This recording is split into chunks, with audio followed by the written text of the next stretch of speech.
കണ്ണൂർ കൂത്തുപറമ്പ് പാട്യം ഗ്രാമത്തിൽ നിന്ന് ലോകത്തോളം ഉയർന്ന മലയാളിയുടെ പ്രിയ നടൻ ശ്രീനിവാസന്റെ വേർപാടിൽ തേങ്ങുകയാണ് ജന്മനാട്.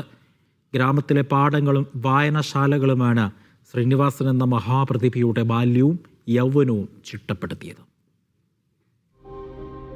1956 കണ്ണൂരിലെ പാട്യം ഗ്രാമത്തിലായിരുന്നു ശ്രീനിവാസന്റെ ജനനം. കൂത്തുപറമ്പ് ഗവൺമെന്റ് ഹൈസ്കൂളിലും മട്ടന്നൂർ പഴശ്ശിരാജ NSS കോളേജിലുമായിരുന്നു പഠനം. ഫിലിം ഇൻസ്റ്റിറ്റ്യൂട്ടിൽ ചേരുന്നതുവരെ കൂത്തുപറമ്പ് പാട്യത്തെ വായനശാലകളിലും ഗ്രാമോത്സവങ്ങളിലും സജീവ സാന്നിധ്യമായിരുന്നു ശ്രീനിവാസൻ.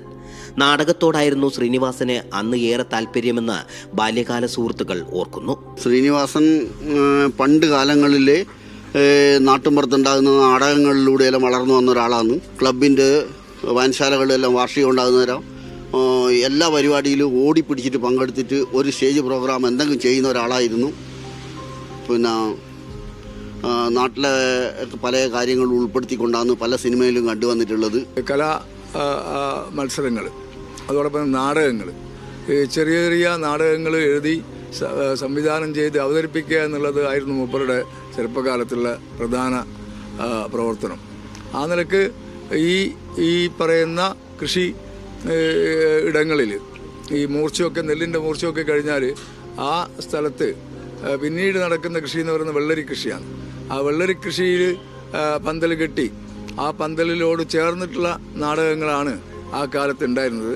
ബാല്യകാല സുഹൃത്ത് രവീന്ദ്രനാഥ് മാണ്യാറത്തിന്റെ ശേഖരത്തിൽ ശ്രീനിവാസന്റെ പഴയകാല ചിത്രങ്ങൾ ഇന്നുമുണ്ട്.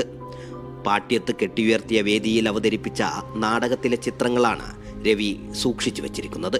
ഏറ്റവും അടുത്ത അനുജനും സുഹൃത്തും ഒക്കെയായിരുന്നു ശ്രീനിവാസൻ. ഞങ്ങളൊരു കുടുംബം പോയി കഴിഞ്ഞ കുടുംബക്കാരും കൂടിയാണ്.